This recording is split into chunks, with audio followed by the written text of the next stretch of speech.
धर्म करते समय ना सबसे पहला काम क्या करना चाहिए? त्यज लोक धर्मान। धर्म करते समय सबसे पहले लोक धर्म का त्याग कर देना चाहिए। लोक धर्म, धर्म शब्द जब बहुवचन होता है तो धर्म का मतलब हो जाता है व्यवहार। धर्म करते समय सबसे पहले व्यवहार छोड़ देना चाहिए। और धर्म करते समय सबसे ज्यादा लोग व्यवहार ही निभाते हैं। हमें तो कार्ड नहीं आया, हम क्यों आए? हमें लेने के लिए गाड़ी नहीं भिजवाया गया, हम क्यों आए? बोलो राधे राधे। ऐसी भी बात हो जाती है कई बार। हमें तो फोन ही नहीं किया एक बार भी, हम क्यों आए? अरे मेरे भाई, धर्म के समय तो कम से कम ये छोड़ दो। व्यवहार त्याग देना चाहिए। लोक धर्म, त्यज लोक धर्मान। लोक का जो धर्म है उसको छोड़ देना चाहिए। धर्मं भजस्व सततं त्यज लोक धर्म। आहा, धर्मिष्ठयार्य वचसा यदगादरम्। लोक धर्म का त्याग करके साधु पुरुषों की सेवा करते हुए, दूसरों के गुण दोष का चिंतन न करते हुए भगवान की शरण में जाओ। ऐसा उपदेश किया गोकर्ण जी ने कि आत्मदेव शर्मा वन में चले गए। धुंधली ने जाकर के कुएं में आत्महत्या कर ली। इधर गोकर्ण जी महाराज घर छोड़कर चले गए। धुंधकारी 5 वैश्याओं को घर में लाकर बिठा लिया और घर में बिठा करके निपतित हो गया, अत्यंत पतित हो गया। और एक दिन उन्हीं वैश्याओं ने उसको बड़ी बेरहमी से मार दिया। मारने के बाद उसको उसी के घर में गाड़ दिया। गोकर्ण जी को जब यह पता चला तो उन्होंने पिंडदान किया। पिंडदान से उसकी मुक्ति नहीं हुई। मुक्ति इसलिए नहीं हुई क्योंकि गोकर्ण जी यह समझते थे कि धुंधकारी आत्मदेव शर्मा के कुल गोत्र का है, इसलिए उसी कुल का, उसी गोत्र का उच्चारण करके उन्होंने पिंडदान किया। लेकिन वो तो उसकी बहन का था, तो नाम गोत्र था नहीं कुछ मिला जुला, इसलिए उसका कल्याण पिंडदान से हुआ नहीं। अब चूंकि धुंधकारी भी नहीं जानता था कि मैं किस माँ का पुत्र हूँ, बचपन में जन्म लेते ही लाकर दे दिया गया था, इसलिए वह भी नहीं बता सकता था। तो सूर्य देव से पूछा गया कि भाई पापी के प्रेत के उद्धार का क्या माध्यम हो सकता है? तो भगवान सूर्य ने कहा कि श्रीमद् भागवती वार्ता प्रेत पीड़ा विनाशनी। श्रीमद् भागवत की कथा से ही प्रेत पीड़ा का विनाशन हो सकता है। भागवत की कथा का आयोजन कराया गया। धुंधकारी वहां 7 गांठ का एक बांस पड़ा था, उसमें आकर के विराजमान हुआ। कथा संपन्न हुई। धुंधकारी चतुर्भुज रूप धारण करके प्रकट हो गया। बड़े से बड़े पापी का श्रीमद् भागवत कथा श्रवण से उद्धार हो जाता है। धुंधकारी का कल्याण हुआ। सब लोगों के लिए विमान आया। विमान में बैठ करके सब लोग भगवत धाम को, भगवत निकुंज में सबका प्रवेश हुआ। इसके बाद भागवत को कैसे सुनना चाहिए, क्या खाना चाहिए, क्या नहीं खाना चाहिए, इन सब नियमों का वर्णन है। लेकिन मुझे लगता है कि भागवत के श्रवण में कोई नियम नहीं है। आप बस सुन लो, कैसे भी सुन लो। पैर फैला के सुन सकते हो तो सुन लो, सोकर सुन सकते हो तो सुन लो, चारपाई बिछाकर सुनना चाहो तो सुन लो, बस सुनना प्रमुख है। सुन लो, हो गया।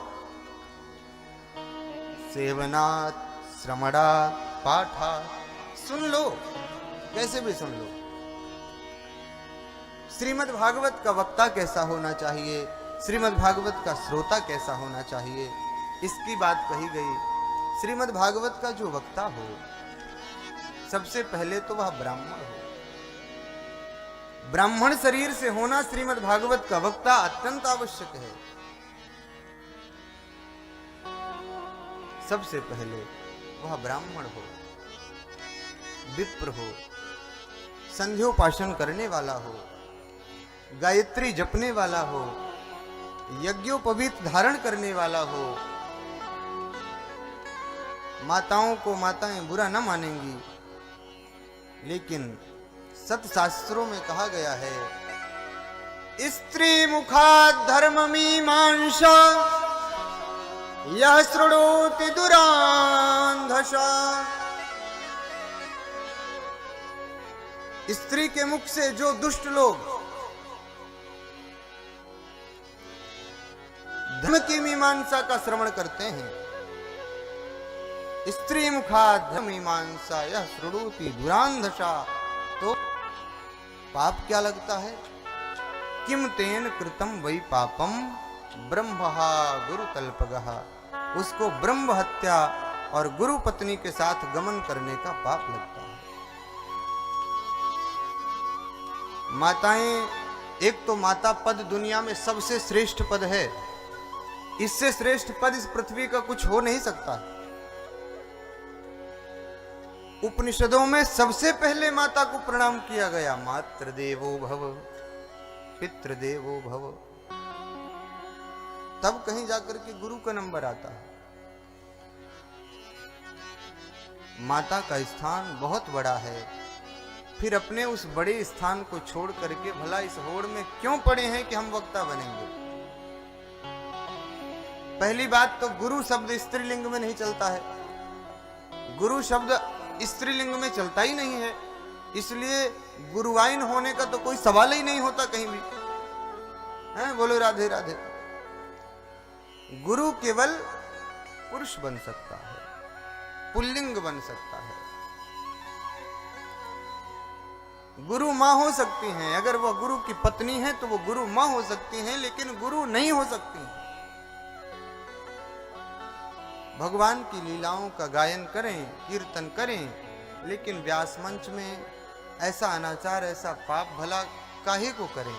यदि उसको दोष है हमारे शास्त्रों में, तो उस दोष में क्यों हम आगे बढ़ करके भाग ले रहे हैं। इसलिए जो ब्राह्मण हो, वक्ता और धर्म शास्त्रों को जानने वाला हो, वेदाध्यायी हो, पुराणों का और शास्त्रों का उसे ज्ञान हो, संध्योपासन जो करने वाला हो, उसी से व्यास मंच में उसी को विराजमान करके भागवत की कथा का श्रवण करना चाहिए। बोलो जय श्री कृष्णा।